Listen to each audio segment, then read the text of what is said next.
Perkenalkan, saya Martinus Simanto. Di sini saya akan menjelaskan tentang perbedaan ajaran Arianisme dan ajaran Nestorianisme. Pada abad keempat, masyarakat gereja masuk ke dalam kekacauan karena ide sesat yang disebut Arianisme. Pendiri ide ini adalah Arius pada tahun 270 sampai 336 Masehi. Dia adalah salah satu seorang pendeta dari gereja Alexandria. Ada banyak orang Yahudi yang tinggal di Alexandria, yaitu di Mesir pada waktu itu. Arius dipengaruhi oleh doktrin Yahudi, dan dengan demikian percaya kepada Allah Bapa saja. Ia membantah keilahian Yesus dan menciptakan ajaran baru yang disebut Arianisme, yang mengakui Allah Bapa saja. Menurut Huang pada tahun 2016 nomor 61, Arius menyatakan bahwa Yesus adalah manusia dan dia tidak lain adalah tertinggi di antara semua makhluk. Arianisme sangat populer pada waktu itu dan pengaruhnya terus ada sampai saat ini pada abad ke-21. Saat ini ada beberapa sekte keagamaan yang masih mengikuti ajaran ini, dan contoh-contoh yang khas adalah Saksi Yehova dan sekte Unitarisme. Sekte-sekte ini menolak Trinitas atau Tritunggal dan hanya menyetujui Allah Bapa saja. Islam juga sangat terlibat dalam ajaran Arianisme. Muhammad pada tahun 570 sampai 632 Masehi pernah percaya kepada Ortodoks Syria sebelum dia memulai Islam, yang dipimpin oleh seorang biksu yang merupakan pengikut ajaran Arianisme. Jadi, ketika ia mendirikan Islam dan membuat Allah sebagai Allah bagi agamanya, ia sudah terpengaruh oleh Arianisme. Oleh karena itu, dapat dilihat bahwa Islam juga termasuk ke dalam subkategori ide sesat ini. Sedangkan Nestorianisme merupakan pengikut dari ajaran Nestorius, seorang imam yang berasal dari sekolah Antioquia, namun kemudian menjadi patriarkia di Konstantinopel.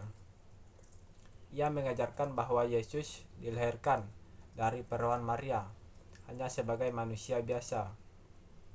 Oleh karena itu, Maria hanya bisa disebut Bunda Yesus atau maksimal Bunda Kristus, bukan Bunda Allah, sebab ia tidak mengandung sabda Allah yang berinkarnasi.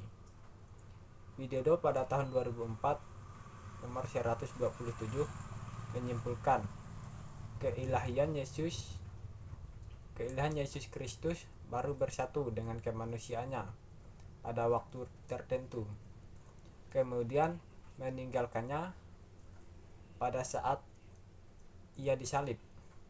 Maka yang wafat disalib hanya manusia Yesus.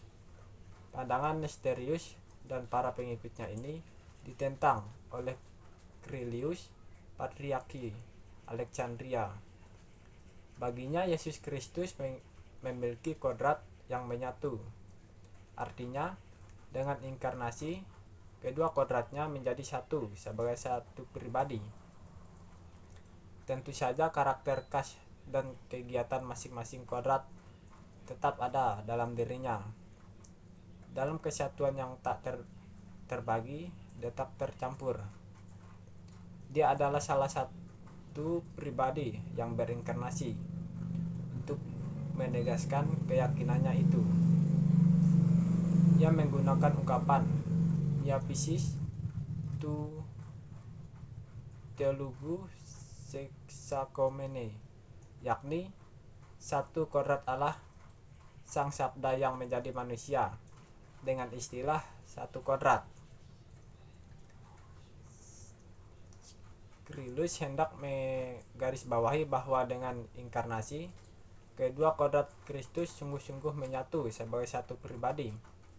Selain Kyrillos, Nestorianisme juga mendapat perlawanan dari Eutyches, seorang pemimpin tertinggi sebuah pertapaan monastik di Konstantinopel.